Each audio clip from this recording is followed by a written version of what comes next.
네, 역사적이죠. 제3차 남북 정상회담이 한 달이 앞으로 다가왔습니다.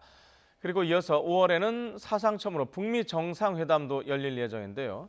그 중간에 한미 또는 한일 정상회담의 개최 가능성까지 지금 점쳐지고 있어서 한반도 정세 그야말로 빅뱅을 얘기하고 있습니다. 관련 얘기 나눠보도록 하겠습니다. 김주환 YTN 정치안보 전문 기자 나와 있습니다. 어서 오십시오. 안녕하세요. 자, 우선 남북 정상회담부터 얘기를 해보죠. 의제 어떻게 될까요? 일단은 이 임종석 남북정상회담 준비위원장이자 예. 청와대 예, 비서실장이죠. 토요일을 엊그저께 했죠. 이야기를 예. 했죠.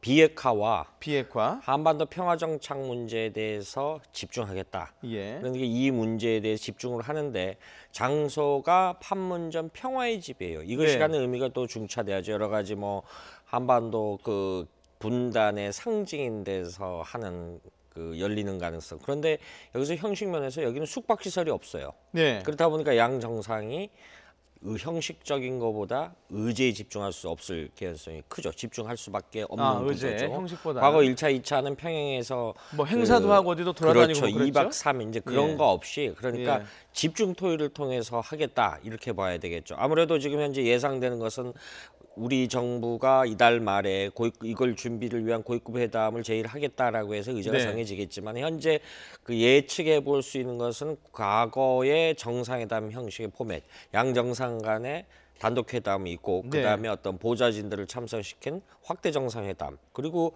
아직까지 꿈이겠습니다만은 개인적으로는 네. 어떤 합의문이 나오면은 남북 정상의 군사분계선의 MDL에 서서 그 합의문을 같이 읽는 그거 이른바 38선 밟고. 아니죠. 38선이라기보다는 네. 휴전선이죠. 그 네. 군사분계선의 MDL이라는데 네. 거기 한 20cm의 그 콘크리트 폭 한 10cm 이런 콘크리트 선인데 거길 서서 예. 그 갖는 뭐 공동 합의문이 나온다면 그걸 만약에 낭독한다라게 되면은 한반도 냉전 구조를 그 어떤 해체시키는 큰 발걸음을 내딛는다 이렇게 상상해 볼 수 있는 것이죠. 참 이벤트 측은 굉장한 이벤트일 그렇죠. 것 같은데요. 자, 지금 남북한 모두 정상회담을 위해서 우리 같은 경우는 네. 지금 이제 준비위원회 회의도 했고요. 북한도 준비를 할 텐데 김정은 위원장이 요즘 별로 움직이질 않아요.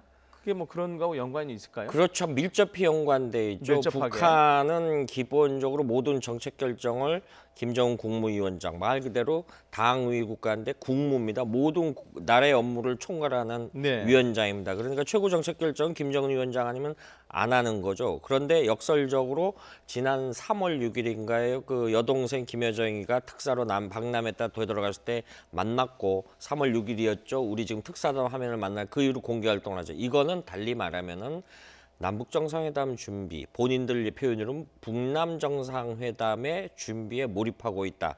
그래서 북한 역시 그 TF를 만들어 온 거로 이렇게 전해지고 있어요. 태스크포스. 우리 남북정상준비위원회도 역시 태스크포스지 않습니까? 네. 북한은 이걸 상무조라고 하는데 이번에 전해진 상무조. 거는 예.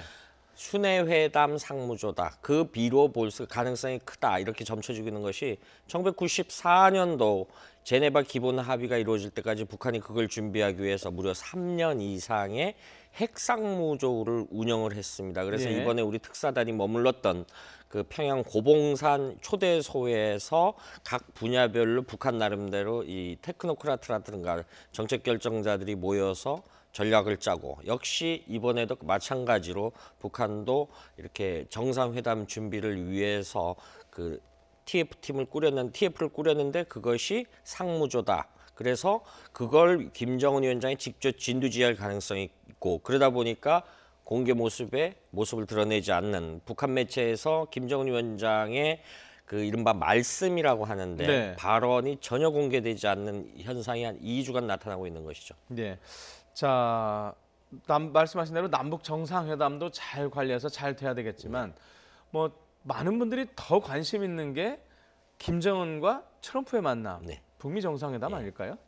사실 1948년도 9월 19일 날 네. 조선민주주의인민공화국이 설립이 됐죠. 그러니까 북한이라는 국가가 설립이 됐는데 그날 이후로 지금 이때까지 북미 정상이 만난 적이 단 한 차례도 없어요. 그런데 그러니까요. 결정적으로 예. 1953년 7월 27일 휴전협정 당사국입니다.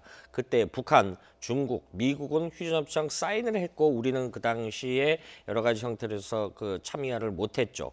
이런 것이 갖는 그래서 거의 70여 년간의 처음 만남이 이루어지는데 할 얘기가 굉장히 많은데 지금 가장 집중되는 비핵화이겠죠. 네네. 그런데 그 두 사람의 개인 캐릭터가 굉장히 예측을 불허하는 예상을 할 수 없는 그런 그렇죠. 성격이지 않습니까? 예, 근데 예. 이걸 좋게 말하면은 통 크게 담대하게 단판 이룰 가능성도 없잖아 있다. 반대로 좀 걱정도 많아요. 예, 그렇죠. 예. 그럴 가능성이 있는데 지금 뭐 미국의 틸러슨 국무장관이 경질이 되고 이런 네. 과정에서 미 국무장관의 인사청문회 때문에 이거를 오류를 미쳐지지 않겠냐. 그러니까 트럼프 대통령이 한마디죠. 그럴 일 없다. 네. 그 우리 특사단이 미국에서 발명했을 때 바이 메이 5월까지 하겠다라고 했지 않습니까? 5월에 한다.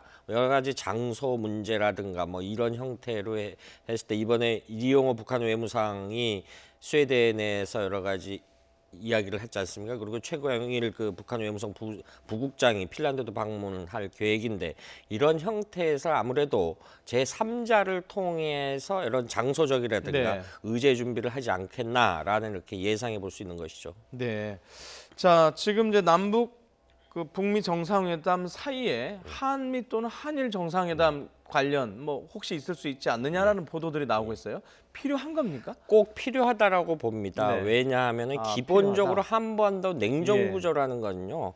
그 북방 삼각관계 이른바 남방 삼각관계라고 하는데 우리는 어차피 이런 지금 냉전 구조에서는 한미일의 어떤 군사안보적인 측면에서 협력할 수밖에 없는 구조에 있습니다. 여러 가지 네. 과거사 문제라든가 경제 문제에서 티격태격을 하더라도 네. 그럴 때도 북미 정상회담의 의제를 가져오기 위해서는 문재인 대통령과 김정은 위원장의 진솔한 이야기가 오겠죠. 네. 여러 가지 형태. 지금 특사단은 그걸 직접 특사들한 그 미국 측이나 이야기를 해줘야 되고 네. 일본 역시 왜 이 문제를 해야 되냐면은 이 한반도 문제에 있어서 일본 정부가 차지하는 비중이 굉장히 큽니다. 우리는 한미동맹만 생각하고 있는데 역시 만약의 경우 지금 말씀하셨던 북미 정상회담의 우려도 많다라고 네. 했을 때 가장 예상될 수 있는 것은 북미 정상회담에서 북한의 비핵화가 아닌 미사일 회담을 해서 장거리 ICBM 화성 14형 15형을 폐기하겠다라고 하면은 북한, 미국에 대한 위협은 사라지는 거지만 한국과 일본에 대한 위협은 그대로 상존하게 되거든요. 네. 이렇게 되면은 한일 간에 협력을 할 수밖에 없는 구조가 되죠. 네. 그렇기 때문에 우리로서는 한미라든가 한일 정상회담에 갖는 것이 여러 가지 일본 역시 한국에 끌어들여서 어떤 정치적 공간을 만들어줘야 되고 전략적 필요성도 있는 부분이기 때문에 과거 한일 관계는 무조건 굉장히 냉소적 관계다 이런 측면에서 재팬 패싱이라는 표현에서 일부 국내 여론에서는 뭐 좀 이렇게 참 깨소금이다 이렇게 표현하는 분들인데 이렇게 보면 안 되고요. 이거는 네. 굉장히 중차대한 문제이기 때문에 반드시 필요하다 이렇게 봐야 되는 것이죠. 예. 뭐 우리나라뿐만 아니라 북한도 좀 그래야 되지 않나 싶은데 예를 들면 예전에 김정은 위원장 같은 경우에 중국도 왔다 갔다 하고 그렇지 않았습니까? 미리? 지금 제가 앞서 설명했던 네. 이제 그 남방 삼각동맹, 북방 삼각동맹인데 역설적으로 북한의 입장에서는 북중 군사 동맹이 있고요. 북러 군사 동맹이 있고 역설적으로 시진핑과 푸틴의 관계가 굉장히 좋지 않습니까? 네. 이 부분에 있어서 지금 말씀하신 대로 2000년 제1차 남북 정상회담이 개최 합의를 했을 때 당시 김정일 위원장이 중국을 건너가서 베이징에서 정상회담을 했습니다. 그리고 정상회담 끝난 다음에 러시아로 건너가서 북러 정상회담을 했어요. 왜 갔냐면은 한반도 냉전구조 해체라고 말씀을 했는데 이거 우리만 잘한다고 되는 건데 사실 키플레이어가 북한입니다. 북한의 말문자인데 북한이 우리도 이익을 찾고 북한의 이익을 찾는 지금 이른바 이익의 균세 혹은 균형이라고 하는데 네. 이런 균형이 맞아야지만은 협상이 이루어지고 좋은 결과가 있을 수 있거든요. 네. 그런 부분에 있어서 북한 역시 정상 셔틀웨이에 나설 개연성이 굉장히 크고 보고요. 그 두 가지가 합쳐져야지만 냉전 구조 해체의 첫 발을 디딛는다 이렇게 볼 수 있는 것이죠. 네, 남북 정상회담 그리고 미북 정상회담에 대해서 알아봤습니다. 아마 4월, 5월이 그 북한 문제를 취재하는 기자분들한테 정말 잊지 못할 바쁜 세월이 그렇죠. 되겠는데요. 예. 취재 계속해 주시기 바랍니다. 고맙습니다.